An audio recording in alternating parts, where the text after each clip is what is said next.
like to, I mean, to be gay? What's it like to be gay? juggling that, like the double lives in a character. Is it playing two characters, or is it? No. Well, the show is very interesting where we come into the show because he's a training officer. So he is almost playing two characters at work all the time when he's training and when he's just an officer. He has a job to do as an officer to the public, but he also has a job within the force to train the rookies. So it's almost like an amplified situation. He's just, I mean, he's a douchebag to the rookies. You know, but that's his job. But that being said, he's been on the force for 20 some odd years, so he's pretty hardened by it all anyway. He doesn't suffer a fool. He's very good at what he does, as all of us are. I think that's one of the wonderful things that Anne's done is we're not super cops. We're all good cops, like 99.9% of all the cops are on the force that serve in most of the cities. We have flaws. We do things we shouldn't do, as everyone does things they shouldn't do all the time. So it's very interesting. Everyone is good at what they do, but you fold within that these different personalities, and that's where the sort of the magic happens. How these personalities clash with each other, how do they clash with the people that we're engaged with. So far as a specific double life, the fact of John's homosexuality hasn't really been dealt with in the show. So there's a lot of people who, strangely enough, there's a lot of people who don't even know he's gay, which... Did I just out you? Yeah! No, which is fascinating to me because there's actual hardcore fans of the show who have no idea that he's gay, which is, that's interesting. I don't want to slam any of the fans, but it's, it just hasn't been dealt with on the show. So it's not that he's out or not out. It's just, we'll deal with it in time as we deal with it. Do you guys find that when you're watching some of these scenes on the show, they're so very intense and so real, and the scenes seem long, almost like it's really happening in real life? Do you find that there are those moments where the adrenaline becomes very real? When you lose yourself in the moment, it's not acting. I mean, it's acting. It's really acting, you're saying. That's one of the benefits of working on our show is that they create an environment that is so real. Both, half the time you don't even know there's directors and cameramen and everybody there. We do things sort of on the fly, guerrilla, the filmmaking kind of. So, we get involved with the people on the streets and stuff. And Chris Nelson McCormick, who's one of our directors sitting in the back, says action, and it just goes. And it just kind of takes on a life of its own, and we just sort of blend in and make it happen. There's all these happy accidents that happen and take place that are very real. Yeah, we had a police dog one time, this real police dog. I thought it would be a stunt dog that would, be like a nice dog that just kind of listen to commands. They were like, oh, it's a real police dog. And all of a sudden I was like really aware of how we actually work with the camera man, or Jimmy, the DP, more than in a different way than I've ever worked with a camera person. I mean, he becomes a character in the show. As we don't really block him, we talk about it.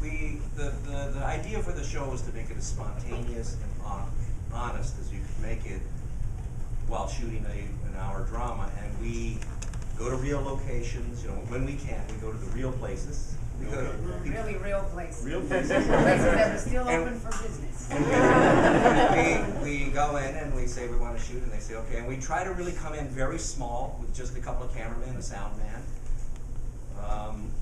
We know what the scene is. The actors know all of their lines, so that if we've got to change something that was written in the script that doesn't apply to the location that we're in, we all start from the same page and we're all in sync with that. And so then we walk in and we try to be, again, as low profile as we can, and we, at least the way I directed the pilot and hope to direct the rest of the shows when TNT picks us up, we come in and we kind of just sketch it out very briefly, and Jimmy, our cameraman, doesn't use a lot of lights during the daytime anyway, and we shoot the scene. And the great thing about doing police work on the streets of Los Angeles is when people come to watch, it's okay, because usually when the cops are working on the street, people watch. So if they're in the background watching, it's good. Or if somebody walks through the scene and says, hey detective, what's going on? She says, keep moving, you know, we just keep in the scene and they keep talking. And so there's a spontaneity and kind of a rawness to the scenes that you see, and there's an accumulation of that throughout the episode, which I think gives us its edge.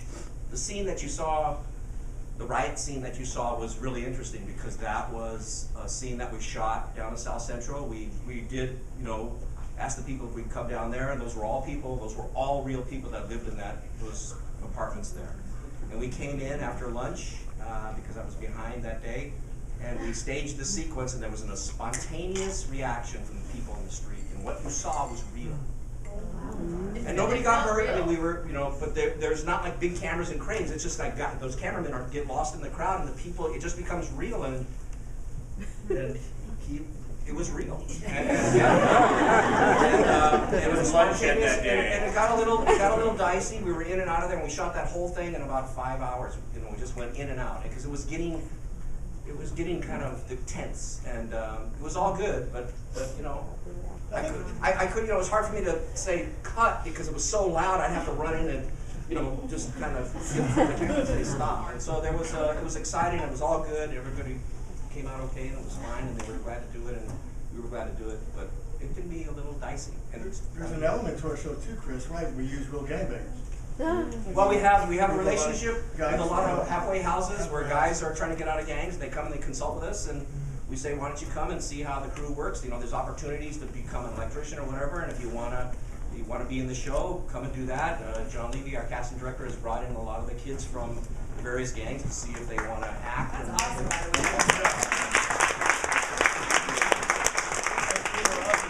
That's actually a real benefit too, because you'll sit down with these guys and they'll show you how to cuff. You know, that's not how they do it. That's how they do it. Like this, you got to put my face in the ground, and you know, and some of these guys, I mean, they know the routine, they know the drill, and it's amazing to sit down with them because in between, shoot the little shots and stuff like that, we'll sit down and talk to them, and you know, some of them are, you know, they're young guys, and 19, 18-year-old kids that are just have these backgrounds that they're 40 years old as far as their background is concerned. Well, we had when we were shooting the pilot, we did this scene where we break up this gang party, and we go in there, and there's a gun on the table, and we grab the guy, and we're gonna put the guy on the ground, and we're gonna go cuff. And one of the ADs says, "Now, when he goes to cuff you, you really, wrestle him so it looks real." And the guy's like, why the fuck would I do that? He's like, no, we want to have a leg. He's like, no, it just means I go to jail bloody. No, you just put your hands behind your back and put your toes. So, and this was, all those guys, you saw the pilot, obviously everyone here did. All the guys in the group with the beer cans, the beer bottles being thrown off, all those guys are ex-gangbangers. And they raise everybody's game. Because they're very honest about what they do, and there's no sort of BS movie making. And they want it to be honest. They want our depiction to be an honest one. They've seen enough of them that weren't. I mean, there's so many things about our show that are real. The police officers are real. The bangers are real. The sets are real. Everything's real. So it makes our job as actors that much easier. We just got to get in there and buy into it. Just buy into what's going on. And also along those lines, like a lot of police officers say, and I personally have a lot of cops in my family, do you find it different than other roles you played where it's hard to leave it at work? Do you find the storylines and things that you visually see and you know what I'm saying, like not to blur the lines again about how real it is, but do you find it's harder to leave this type of job at work? For me, I wouldn't really say that it's hard to leave it at work. I would just say everything that we've learned working with the LAPD and that we're learning, I can't let go of. It's with me with everything that I do. You become more aware. Yeah. I mean, I think probably I speak for everybody, and you're you see a lot more. It's harder to keep the car in between the lines on the way home.